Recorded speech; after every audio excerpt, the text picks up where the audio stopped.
Hello guys. चलिए शुरुआत करते हैं इलेक्ट्रॉनिक डिवाइसेस।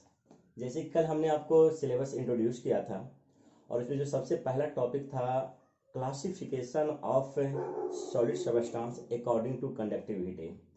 इसी बारे में आज हम डिस्कशन करेंगे कि आखिर में एक सॉलिड पदार्थ को विद्युत धारा के आधार पर या कंडक्टिविटी के आधार पर इसका क्लासिफिकेशन किस प्रकार किया गया है। तो चलिए लेक्चर को शुरुआत करते हैं। यानी classification of solid according to conductivity, यहाँ समझ लीजिएगा classification of solid according to conductivity, जैसे कि हमने प्रीवियस लेक्चर में बता रखा हूं। तो कंडक्टिविटी के आधार पर किसी भी सॉलिड सबस्टेंस को तीन भाग में इंट्रोड्यूस किया गया है, तीन भाग में बांटा गया है। उसमें एक भाग आता है कंडक्टर कंडक्टर कंडक्टर जो सेकेंड पार्ट आता है, जो सेकेंड भाग आता है वो आता है semi conductor semi conductor semi conductor semiconductor. और अगर हम थर्ड पार्ट्स की बात करें, थर्ड हिस्से की बात करें तो ये आता है इंसुलेटर इंसुलेटर इंसुलेटर। तो आज हम कंडक्टर, सेमी कंडक्टर और इंसुलेटर इन तीनों के बारे में काफी डीप स्टडी करेंगे। चलिए शुरुआत करते हैं। कंडक्टर का हिंदी हो गया चालक, सेमी कंडक्टर का हिंदी हो गया अर्धचालक और इंसुलेटर का हिंदी हो गया कुचालक। तो चलिए समझते हैं। ऐसे इन तीनों के बारे में बचपन से ही पढ़ाया जाता है। What is the conductor, what is the semiconductor और व्हाट इज द इंसुलेटर। अगर हम बचपन की परिभाषा को याद करें तो हमें पढ़ाया जाता है कंडक्टर एक ऐसा पदार्थ है जिसमें विद्युत धारा का बहाव बहुत तेजी से होता है, या कह सकते हैं विद्युत धारा का बहाव की मात्रा बहुत ज्यादा होती है। सेमी कंडक्टर एक ऐसा पदार्थ होता है जिसमें विद्युत धारा का बहाव किसी खास शर्त पर ही प्रवाहित होता है। अगर वो शर्त फुलफिल ना हो तो सेमी कंडक्टर से विद्युत धारा का बहाव संभव नहीं है।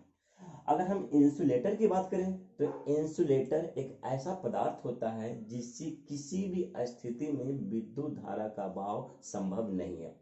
ये हमारा तीनों का डिफिनेशन हो गया, तीनों का मतलब हो गया।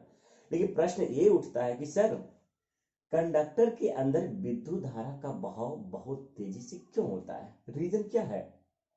और इंसुलेटर के अंदर विद्युत धारा का बहाव ना के बराबर मतलब बिल्कुल शून्य होता है, क्यों होता है, इसका रीजन क्या है। तो इसका रीजन है एनर्जी गैप। Energy gap.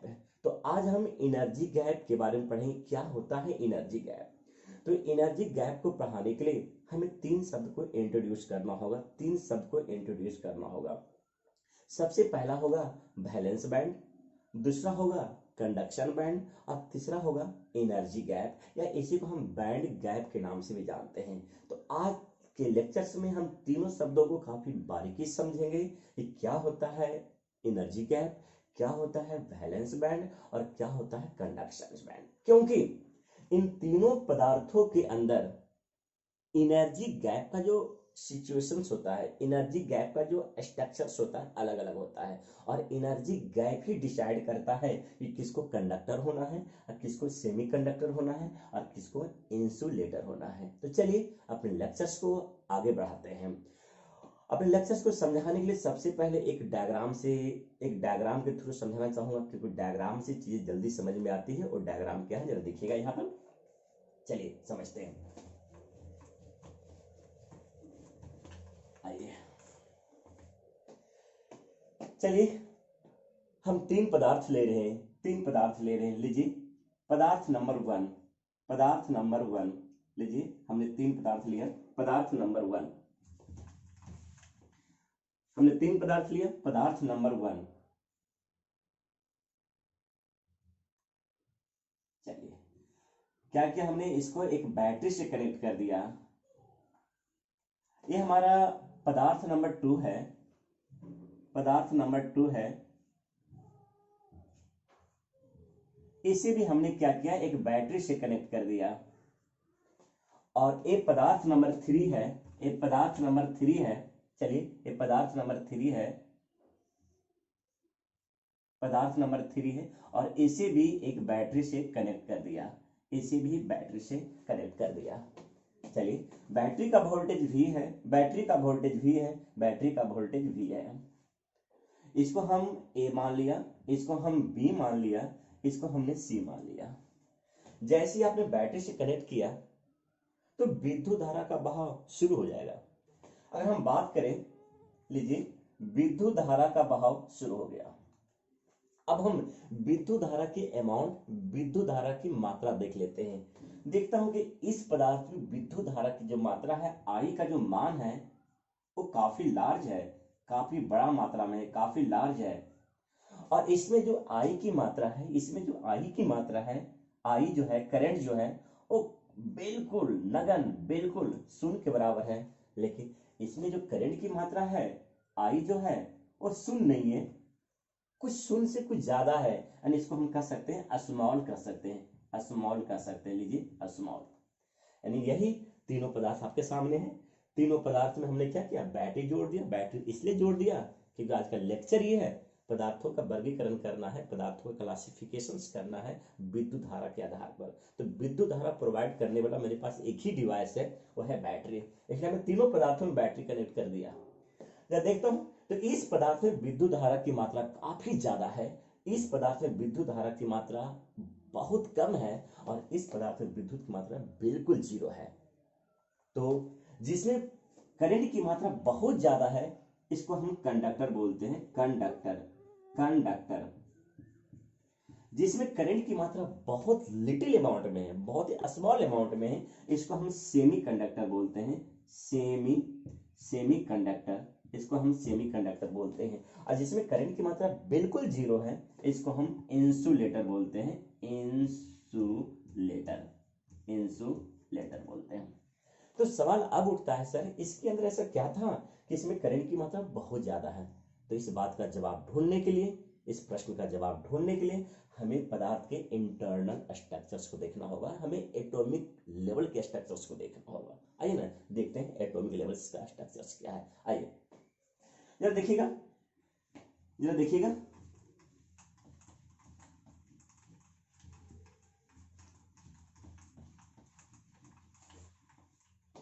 हमारा विज्ञान कहता है, हमारा साइंस कहता है कि अगर एक पदार्थ के स्ट्रक्चर्स को बड़ा ध्यान से देखा जाए, एक पदार्थ के स्ट्रक्चर्स को अगर ध्यान से देखा जाए, तो कोई भी पदार्थ छोटे छोटे पार्टिकल्स के मिलने से बना होता है, छोटे छोटे पार्टिकल्स के मिलने से बना होता है, जिसको आम भाषा में यानी केमिस्ट्री की भाषा में एटम कहते हैं, परमाणु कहते हैं, परमाणु। क्योंकि किसी भी पदार्थ में जो भी बिहेवियर आता है, इसके लिए जो रिस्पॉन्सिबल होता है वो एटम रिस्पॉन्सिबल होता है। एटम ही किसी पदार्थ के बिहेवियर्स को डिसाइड करता है, एटम ही किसी पदार्थ के बिहेवियर को डिसाइड करता है। तो इसका मतलब है कि इस पदार्थ के बिहेवियर को यही एटम डिसाइड करेगा। अगर एक एटम के स्ट्रक्चर को देखा जाए, एक एटम के स्ट्रक्चर को देखा जाए, तो बोर्स मॉडल के आधार पर कोई भी एटम स्फेरिकल इन शेप होता है, और बीच में एक मैसिव पार्ट्स होता है, काफी डेंसिटी वाला हिस्सा होता है, जिसको आम भाषा में नाभिक कहते हैं, न्यूक्लियस कहते हैं, न्यूक्लियस कहते हैं, न्यूक्लियस। और न्यूक्लियस के चारों तरफ एक सर्कुलर पथ होता है, जिसको हम आम भाषा में ऑर्बिट कहते हैं, ऑर्बिट कहते हैं, ऑर्बिट कहते हैं। और बोर्स के आधार पर, बोर्स की थ्योरी के आधार पर, कि कोई भी इलेक्ट्रॉन किसी भी पदार्थ का या किसी भी एटम के अंदर कोई भी इलेक्ट्रॉन हमेशा इस ऑर्बिट में हमेशा चक्कर लगाता रहता, हमेशा इस ऑर्बिट में चक्कर लगाता। लीजिए हमने एक इलेक्ट्रॉन बना लिया, इस ऑर्बिट में इस तरह चक्कर लगा रहा है, इस तरह चक्कर लगा रहा है। तो यहीं पर एक कॉन्सेप्ट आता है वैलेंस इलेक्ट्रॉन। क्योंकि हमें वैलेंस बैंड के बारे में पढ़ना है, तो समझना होगा क्या होता है वैलेंस इलेक्ट्रॉन। तो वैलेंस इलेक्ट्रॉन को अगर देखा जाए, तो किसी भी परमाणु के आखिरी कक्षा में या आखिरी ऑर्बिट में जो भी इलेक्ट्रॉन अवेलेबल होता है, उन सारे इलेक्ट्रॉन को वैलेंस इलेक्ट्रॉन कहते हैं। यानी एक बार रिपीट कर लेता हूं कि किसी भी एटम के आखिरी ऑर्बिट में जितना भी इलेक्ट्रॉन घूमता रहता है, उस सारे इलेक्ट्रॉन्स को वैलेंस इलेक्ट्रॉन कहते हैं, वैलेंस इलेक्ट्रॉन कहते हैं। अगर हम बात करें एग्जांपल से, अगर हम सोडियम की बात करें, सोडियम की बात करें, सोडियम का एटॉमिक नंबर 11 होता है। अगर इसके स्ट्रक्चर्स की बात करें तो 281। अगर हम इसका डायग्राम बना के दिखाएं, जरा देखिएगा। यह इसका नाभि है, यह इसका नाभि है, और पहले ऑर्बिट में 2 इलेक्ट्रॉन है, सेकेंड ऑर्बिट में 8 इलेक्ट्रॉन है। लीजिए हमने 8 इलेक्ट्रॉन बना दिया, 1 2 3 4 5 6 7 8। अगर हम थर्ड ऑर्बिट की बात करें, लीजिए हमारे थर्ड ऑर्बिट है। अगर थर्ड ऑर्बिट की बात करें तो थर्ड ऑर्बिट में मेरे पास एक ही इलेक्ट्रॉन्स अवेलेबल होगा। लीजिए एक इलेक्ट्रॉन्स अवेलेबल होगा। तो जो यह एक इलेक्ट्रॉन है, यही इलेक्ट्रॉन वैलेंस इलेक्ट्रॉन के नाम से जाना जाता है। यानी कह सकता हूं कि वैलेंस इलेक्ट्रॉन वह इलेक्ट्रॉन होता है जो किसी भी परमाणु के आखिरी कक्षा में हमेशा घूमता रहता है। तो सोडियम का जो अगर वैलेंस इलेक्ट्रॉन है, सोडियम का जो वैलेंस इलेक्ट्रॉन की जो संख्या होगी वो 1 होगी। उसी प्रकार आप एल्युमिनियम को देख लीजिए। एल्युमिनियम, अगर हम एल्युमिनियम की बात करें, जरा देख लीजिएगा, अगर हम एल्युमिनियम की बात करें, अगर हम एल्युमिनियम की बात करें, लीजिए हमने एल्युमिनियम का डायग्राम बना लिया। एल्युमिनियम का जो एटॉमिक नंबर होता है वो 13 होता है। अगर इसकी कॉन्फ़िगरेशन को लिखें तो हमारे पास आता है 2 8 3। पता लगाते हैं कि कितना वैलेंस इलेक्ट्रॉन है। तो यहां पर जो एल्युमिनियम का जो वैलेंस इलेक्ट्रॉन है वो 3 होगा। इसका मतलब आखिरी कक्षा में जितने भी इलेक्ट्रॉन्स होंगे वो वैलेंस इलेक्ट्रॉन के नाम से जाना जाता है, और एल्युमिनियम का जो वैलेंस इलेक्ट्रॉन होगा वो क्या होगा, 3 होगा। तो समझते हैं, हमने देख लिया कि वैलेंस इलेक्ट्रॉन क्या होता है। अब हमें समझना होगा कि वैलेंस बैंड क्या होता है। हमने अब तक देखा कि किसी भी परमाणु का, किसी भी एलिमेंट्स परमाणु का वैलेंस इलेक्ट्रॉन क्या होता है। ठीक है, अब हमें समझना होगा कि वैलेंस बैंड क्या होता है। वैलेंस बैंड क्या होता है, तो आइए हेडिंग डाल लेते हैं वैलेंस बैंड का। वैलेंस बैंड, लीजिए valence band, valence band, valence band को हम वी भी कहते हैं। लेट्स सपोज यह एक परमाणु है, यह इसका नाभि है, और आखिरी जो कक्षा है, मान लेता हूं यह उसका आखिरी कक्षा है, और आखिरी कक्षा में यह इलेक्ट्रॉन्स मौजूद है। तो हमारा साइंस कहता है, हमारा विज्ञान कहता है ये कक्षा, ये ऑर्बिट क्या है, हर ऑर्बिट का अपना अपना एक डिस्क्रीट एनर्जी होती है। हर ऑर्बिट का, अगर ऑर्बिट यहाँ पर और सारे अगर ऑर्बिट होते तो हर ऑर्बिट का अपना अपना एनर्जी होता है। इस प्रकार अगर यह वैलेंस इलेक्ट्रॉन है तो यह इस ऑर्बिट में अगर चक्कर मार रहा है तो इस इलेक्ट्रॉन के पास अपना एक सर्टेन अमाउंट में, एक नियत अमाउंट में, एक फिक्स अमाउंट में एनर्जी होगी, क्योंकि बिना एनर्जी का ये चक्कर मार नहीं सकता है। तो इसका मतलब है कि जब इलेक्ट्रॉन वैलेंस बैंड में होता है, जब वैलेंस इलेक्ट्रॉन ऑर्बिट में होता है, तो उस समय जो इसकी एनर्जी होती है, जो एनर्जी मौजूद होती है, उस एनर्जी को हम कहते हैं वैलेंस बैंड कहते हैं। वैलेंस बैंड, अगर हम वैलेंस बैंड को दिखाएं, लीजिए ये हमारा वैलेंस बैंड है, ये हमारा वैलेंस बैंड है, लीजिए। और अभी जितना भी इलेक्ट्रॉन्स है वो हमेशा वैलेंस बैंड के अंदर ही अवेलेबल है, लीजिए। तो हमने जो पट्टी दिखाया है यह एनर्जी पट्टी दिखाया है, और यह एनर्जी पट्टी को आज से हम वैलेंस बैंड कहेंगे, लीजिए वी भी कहेंगे। लेकिन अगर इस परमाणु को अगर बाहर से ऊर्जा दे दिया जाए, एनर्जी दे दिया जाए, तो जो आउटर मोस्ट इलेक्ट्रॉन है इस एनर्जी को कैप्चर करेगा, और कैप्चर करके यह इलेक्ट्रॉन अपने ऑर्बिट को त्याग देगा। लीजिए इलेक्ट्रॉन अपने ऑर्बिट को त्याग करके बाहर आ गया। अब यह जो इलेक्ट्रॉन है फिजिक्स की दृष्टि से कहलाता है free electron. Free electron, free electron, लीजिए ये फ्री इलेक्ट्रॉन, या इसे आम भाषा में कहते हैं conduction electron. Conduction electron, conduction electron, electron.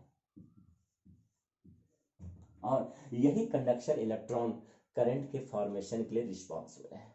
जब तक इलेक्ट्रॉन यहां पर है कभी भी करंट का निर्माण नहीं कर सकता है, क्योंकि हमें पढ़ाया गया है कि करंट का निर्माण केवल और केवल इलेक्ट्रॉन के बहाव की वजह से होता है। तो सवाल उठता है कैसे इलेक्ट्रॉन के बहाव की वजह से होता है। तो वही इलेक्ट्रॉन जो इलेक्ट्रॉन फ्री इलेक्ट्रॉन के नाम से जाना जाता है या कंडक्शन इलेक्ट्रॉन के नाम से जाना जाता है। तो जैसे इस एटम में हमने एनर्जी दिया और यहाँ के इलेक्ट्रॉन स्वतंत्र होकर के बाहर आ गया, जब इलेक्ट्रॉन यहाँ पहुंचेगा तो इस समय भी इसके पास कुछ मात्रा में या एक फिक्स अमाउंट में एनर्जी होगा। इस स्थिति में भी इसके पास एनर्जी होगा और इसी एनर्जी को हम कंडक्शन बैंड कहते हैं या कंडक्शन एनर्जी कहते हैं, क्योंकि यही इलेक्ट्रॉन विद्युत या इलेक्ट्रिसिटी के फॉर्मेशन के लिए रिस्पॉन्सिबल है। तो इसका मतलब है कि एक इलेक्ट्रॉन हमेशा दो एनर्जी स्टेट में हो सकता है, एक वैलेंस बैंड के अंदर हो सकता है और दूसरा कंडक्शन बैंड के अंदर हो सकता है। तो अगर हम यहाँ पर कंडक्शन बैंड का डायग्राम बनाएं, लीजिए लीजिए ये हमारा कंडक्शन बैंड है, कंडक्शन बैंड है, यानी कह सकता हूं यह कंडक्शन बैंड है। यह उस समय की एनर्जी है जब हमारा इलेक्ट्रॉन एटम को त्याग दिया, एटम से फ्री हो गया और करंट निर्माण के लिए आगे बढ़ गया, और यह उस समय की एनर्जी है जब कोई भी इलेक्ट्रॉन अपने लास्ट ऑर्बिट में चक्कर लगा रहा है, जिसको हम वैलेंस बैंड के नाम से जानते हैं। कहूं तो वैलेंस बैंड के अंदर जो वैलेंस बैंड के अंदर जो एनर्जी होता है वो मिनिमम होता है और कंडक्शन बैंड के अंदर जो एनर्जी होता है वो मैक्सिमम होता है, मैक्सिमम एनर्जी होता है। यानी कह सकता हूं यह एनर्जी का मिनिमम स्टेट है और यह एनर्जी का मैक्सिमम स्टेट है। और वैलेंस बैंड और एक कंडक्शन बैंड को अगर हम सीबी से दिखा दे तो वैलेंस बैंड और कंडक्शन बैंड के बीच में जो गैप दिखाई पड़ रहा है, जो गैप है, जो स्पेस दिखाई पड़ रहा है, इसी को हम बैंड गैप कहते हैं या एनर्जी गैप कहते हैं। यानी कहने का मतलब है यह हमारा एनर्जी गैप है या बैंड गैप है, एनर्जी गैप, एनर्जी गैप।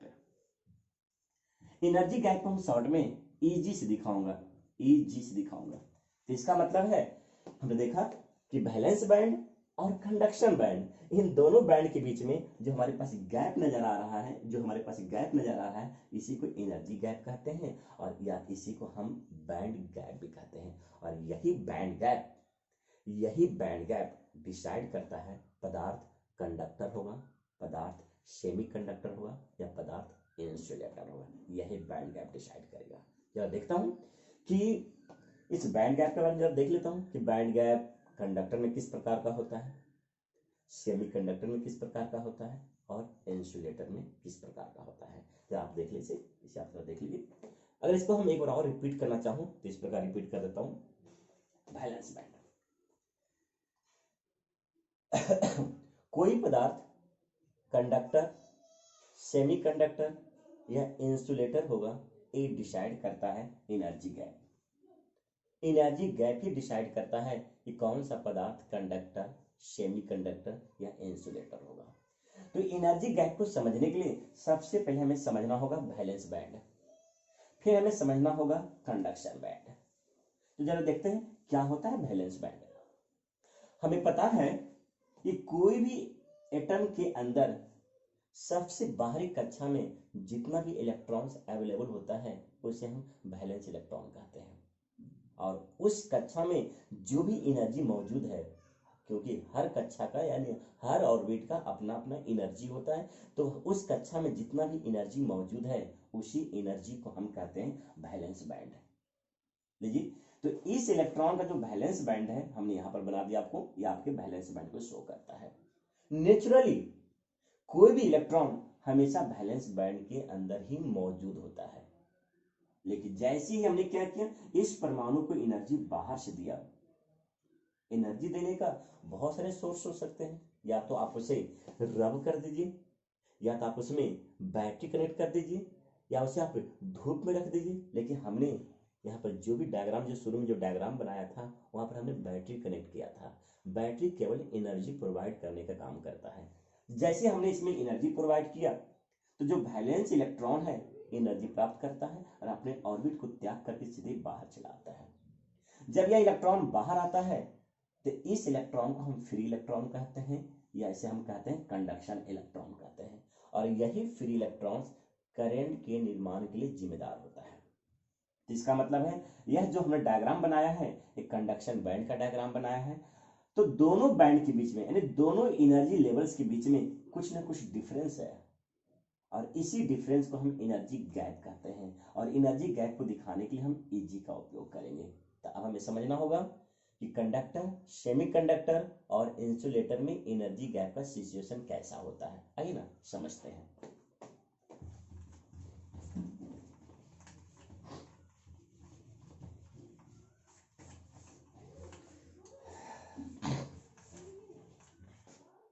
आइए समझते हैं। देखा गया है कि अगर यह पदार्थ कंडक्टर है, अगर यह पदार्थ कंडक्टर है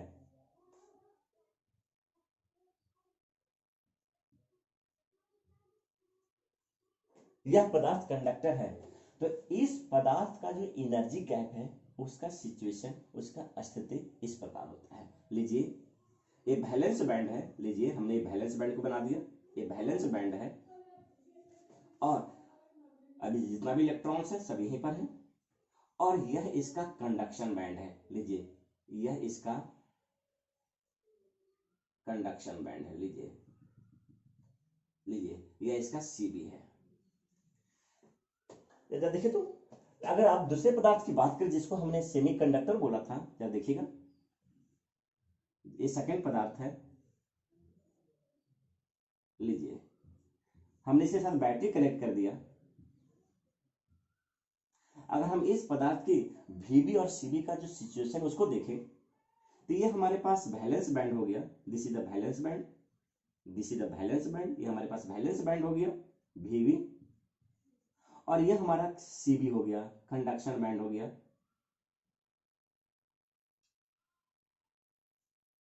ये हमारा सीबी हो गया। अगर हम तीसरे पदार्थ में देखें, अगर हम तीसरे पदार्थ में देखें, लीजिए हमने तीसरे पदार्थ में देखा, अगर हम तीसरे पदार्थ में देखें, जरा देखिएगा, अगर हम तीसरे पदार्थ में देखें तो इसका वैलेंस बैंड, ये हमारा वैलेंस बैंड हो गया, ये हमारा वैलेंस बैंड हो गया और यह हमारा कंडक्शन बैंड हो गया। लीजिए ये हमारा कंडक्शन बैंड हो गया जिसको हमने सीबी बोला। आइए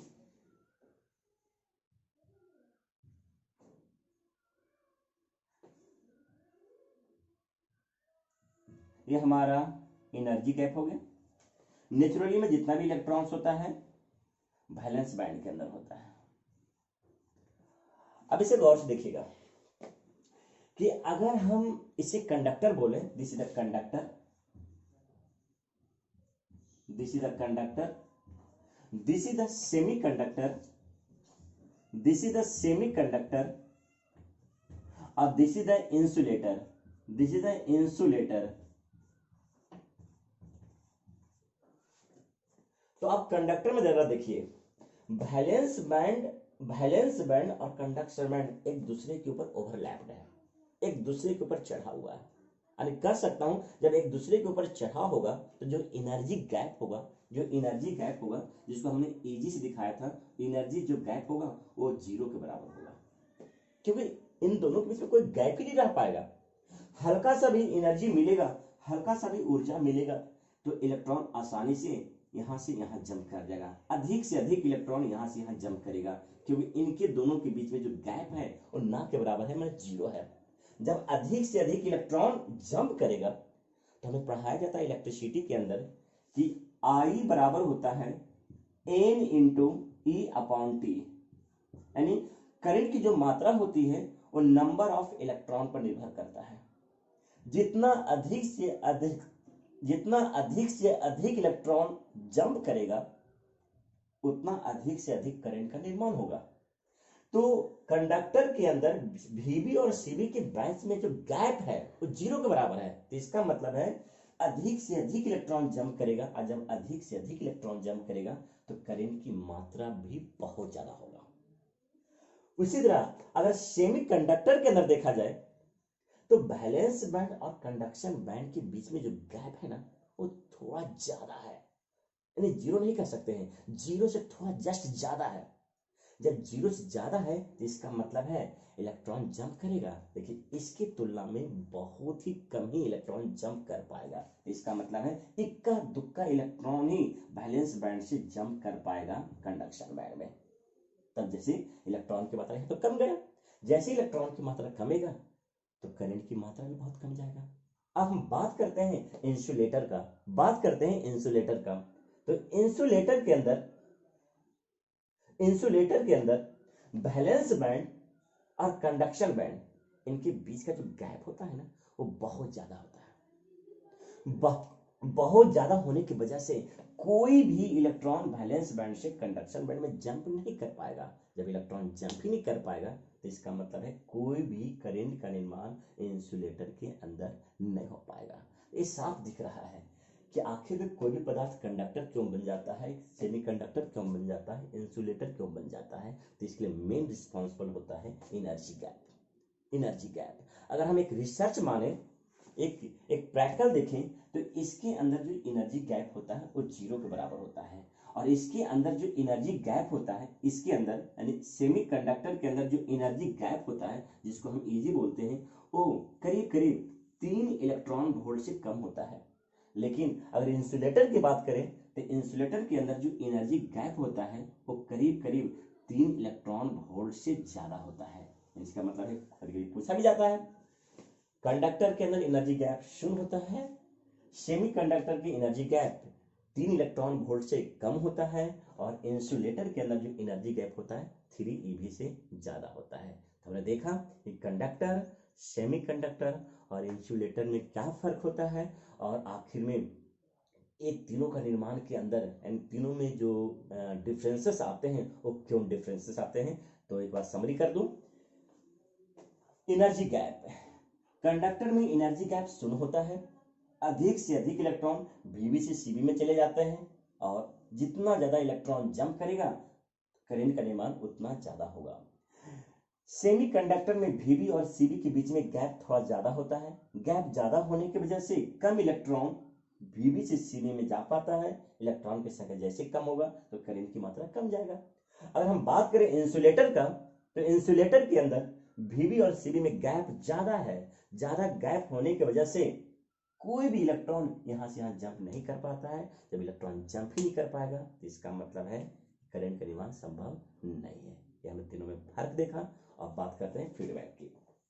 जरा देखिएगा, जरा देख लीजिएगा,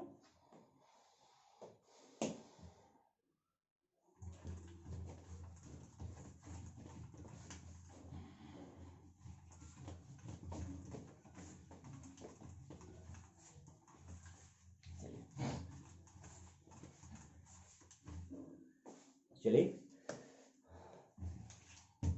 तो यहां पर अगर जो बच्चा बोर्ड की तैयारी कर रहा है तो बोर्ड का सबसे चहेता प्रश्न है, सबसे फेमस प्रश्न है, वो क्या प्रश्न है कि बैंड गैप के आधार पर या एनर्जी गैप के आधार पर कंडक्टर, सेमीकंडक्टर और इंसुलेटर में अंतर स्पष्ट करें। Write the difference between conductor, semiconductor, insulator according to band gap theory. तो जब देख लेते हैं क्वेश्चन, जब भी पूछा जाएगा तो 5 मार्क्स में पूछा जाएगा, 5 मार्क्स में पूछा जाएगा। और क्वेश्चन है right the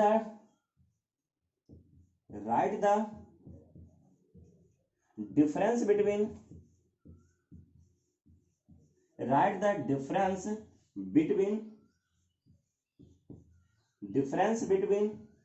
conductor,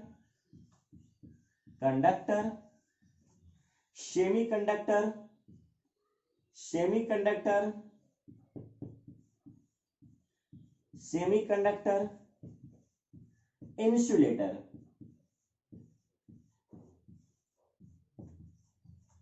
according to band gap theory, according to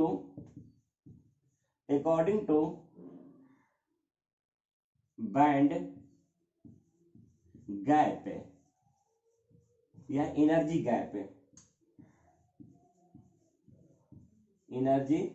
gap, theory. तो वाइज यानी आज का यही निचोड़ हो गया कि हमारे पास 5 मार्क्स के लिए आप तैयार हो जाइए। ये 5 नंबर में प्रश्न कितना बार बोर्ड में पूछा है तो ध्यान रखिएगा, एक बार पढ़ देता हूं। Write the difference between conductor, semiconductor, insulator according to band gap theory. तो देख लीजिएगा, ठीक है। Thank you for watching my videos. जाइए मेरी वेबसाइट पर और वहां पर सब्सक्राइब कीजिए चैनल को, लाइक कीजिए और कमेंट कीजिए। आप जितना कमेंट करके हमसे क्वेश्चन पूछिएगा, सारे प्रश्नों का जवाब दूंगा। अब नेक्स्ट लेक्चर में आगे पढ़ाएंगे कि सेमीकंडक्टर क्या है। यहाँ पर हमने कंडक्टर, सेमीकंडक्टर, इंसुलेटर तीनों के बारे में कलेक्टिवली पढ़ा, लेकिन हमें मेन मोटो है सेमीकंडक्टर के बारे में पढ़ना। अब सेमीकंडक्टर को काफी डीप में पढ़ेंगे और सेमीकंडक्टर का करीब करीब 20 लेक्चर चलेगा। इस 20 लेक्चर में ही पूरा कोर्स को कंप्लीट किया जा सकता है। Thank you for next video.